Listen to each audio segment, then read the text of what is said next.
Good morning, dear students. I had discussed the first men on the moon in my previous class. Do you remember? I had given an introduction and also I had discussed some of the paragraphs. In the introduction, I told you why we should have an aim in our life. And also I told you to have an aim in your life. Did you decide what's your goal in your life? Where you want to reach?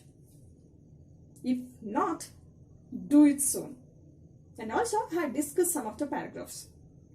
We'll revise and then we'll go to other paragraphs in this class. First question.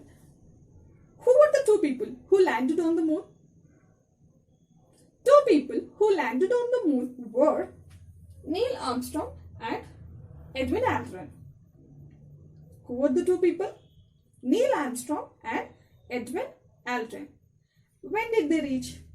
They reached on 20th July 1969. Correct? 20th July 1969. After reaching, what did they do? They spent around 21 hours of time there and they collected 21.5 kgs of lunar materials to bring back to Earth. In this mission, how many people had planned to reach the lunar surface? Actually, 3 people had planned. Who were those 3 people? First one is obviously Neil Armstrong. Second, Edwin Aldrin. Next person is Michael Collins. Then why only 2 people reached there? Because they faced a problem in the middle. What was that problem? When they were just 9.5 kilometers away from the lunar surface, guidance computer alarmed them. Means it gave a dangerous sign by saying that module, that Apollo 11 module coded as Eagle, that was overloaded. So there were 3 people, it was overloaded. Only 2 people had to continue. Who were the 2 people to continue? Neil Armstrong and Edwin Aldrin. They successfully landed on the moon. Michael Collins remained in the orbit. This is what happened. And as I said, Neil Armstrong was a pilot. He was a test pilot also. He had experienced many emergencies in his life. But this kind of an emergency he had never imagined or never practiced also on the earth. But still, he was cool enough to handle the situation and land on the moon successfully. But when they landed on the moon, they didn't land on the intended place also. Means they wanted to land on one moon, but they landed on another place. That was actually 4 miles away from whatever the place they had planned. And the place where they reached, there was a big crater which was of the size of football field. You can imagine how big that crater was. And in that, there were many boulders which were of the size of the car called Volkswagen. So, big boulders were there in that big crater and it was 4 miles away from whatever the place they had planned. Next, what happened? How did they become successful? Did they face any of the problems? Shall we see in the next paragraphs? In this paragraph, we will learn what happened after they reached 4 miles away from the planned territory. This paragraph goes like this. With his fuel running out, means what? Fuel was getting exhausted and only a minute's flying time left. How much time was left for them? They had only 1 minute time because fuel was running out. So they had only 1 minute time with them to fly. Were they tensed at that time? What did they do? Armstrong coolly accelerated the hovering Eagle beyond the crater. I told they had moved 4 miles away from their destined place and there was a big crater. What was the size of that big crater? It was almost the size of a football field and it contained many boulders. Those were also big boulders like the size of the Volkswagen's cars, right? Armstrong, he was cool enough to handle that situation. He accelerated the hovering, means eagle was staying in one place in the air, right? He accelerated, means moved that staying eagle beyond the crater. Beyond that crater, which I mentioned, which was a very big crater, he moved that eagle beyond that. At what speed? Touching 88 km per hour or 55 miles per hour. So he moved that with the speed 88 km per hour. When he did like this, controllers who were on the earth, they were puzzled. Puzzled means confused because it was not planned. They were confused because of unplanned movements performed with skill and care. That's why they have given controllers were puzzled and alarmed by the unplanned maneuvers. Maneuvers means movements performed with care and skill. So, this was an unplanned action that was performed with care and skill. Controllers were puzzled, thinking what is happening exactly there. Will they be able to reach here? Will they be successful? So they had many doubts there. At that time, what happened? Mission director George Hale pleaded silently. Who was the director there? George Hale was the director of this mission. He pleaded means requested. He pleaded silently. Get it down, Neil, get it down. So he requested Neil to get it down. The seconds ticked away. What do we understand in this paragraph?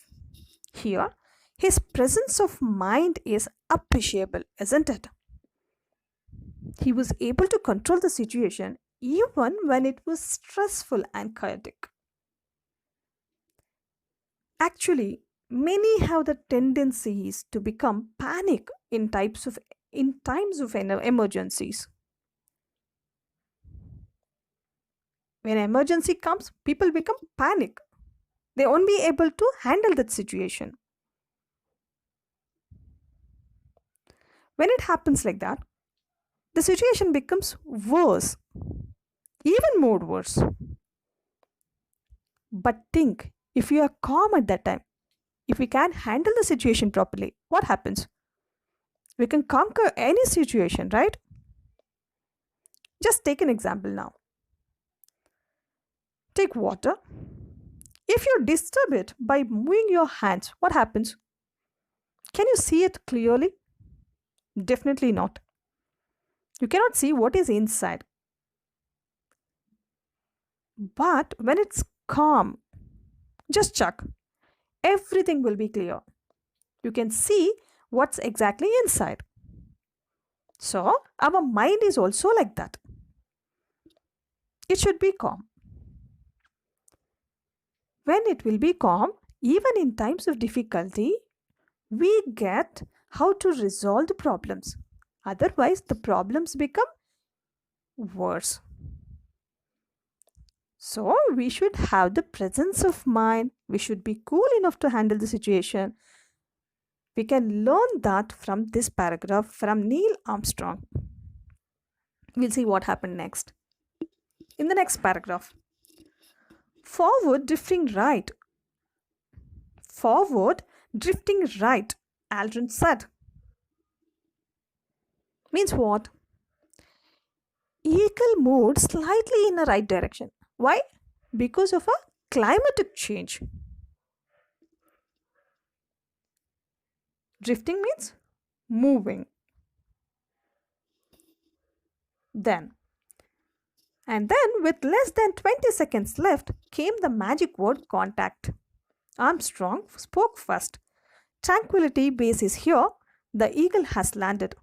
His words were heard by 600 million people, a fifth of humanity. So Edwin Aldrin said, forward drifting right. So it's moving just a little bit towards the right side. And after he spoke, who spoke? Armstrong spoke. What did he say? He said to contact. It means they have reached the place. He said, Tranquility Base is here. The Eagle has landed. It means mission control erupts in celebration as the tension breaks. There were just 1,000 things to worry about when they were there, but they handled it carefully and they did it. And it was the time for celebration now. So, Tranquility Base here, the Eagle has landed, shows their success. When he spoke these words, his words were heard by 600 million people. So, those people were waiting. They were curious to know what happens exactly. It was almost the 1/5 of the total population, a fifth of humanity. So now they have reached the destination. They went there to moon. They landed on that. They brought some materials back to Earth. They faced all the problems, but still they could handle it carefully. And now they have reached the Earth. After reaching, when he came out, what can we see? What all the things he carried when he went to that moon? We can see that. So we'll just go for the next paragraph to know what are the things they carried.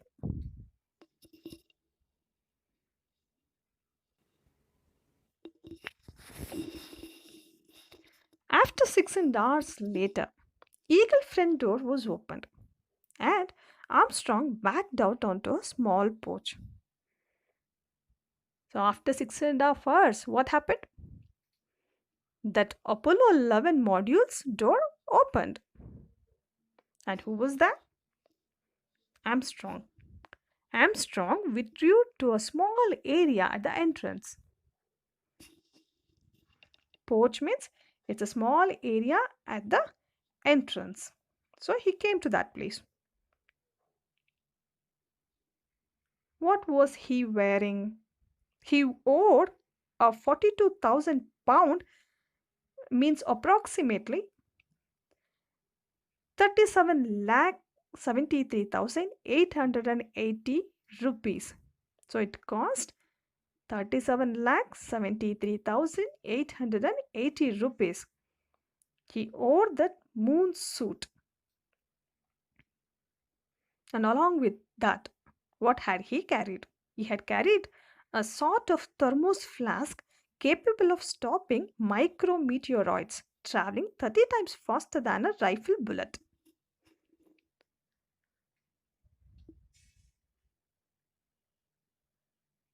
A type of thermoflask which actually helped him to stop micro, means what? Very small meteoroids. Those meteoroids will travel 30 times faster than the rifle bullets. I think you can understand. You can imagine the speed of those rifle bullets. To stop them, they needed a sort of thermos flask. So they had carried that thermos flask. And then he carried a backpack which weighed 49 kg and had enough oxygen for 4 hours. To breathe properly there, what they wanted? They wanted oxygen. So he carried a backpack. What was the weight of that backpack? It was 49 kg. And they had carried oxygen that was enough for almost 4 hours. So what were the things he had carried? One is thermos flask and another one is a backpack with oxygen. Heading down the ladder, he moved down the ladder. Armstrong unveiled a 200,000 pound TV camera. So when he was climbing down that ladder, he unveiled 200,000 pounds TV camera. So what is the cost of the TV camera? It was 200 £100,000, it means it is approximately 1 crore 79 lakh 70,871 rupees. So it will help to, that's his first step. When he said, that's one small step for a man, one giant leap for mankind. It was 3:56 a.m., 21st July 1969.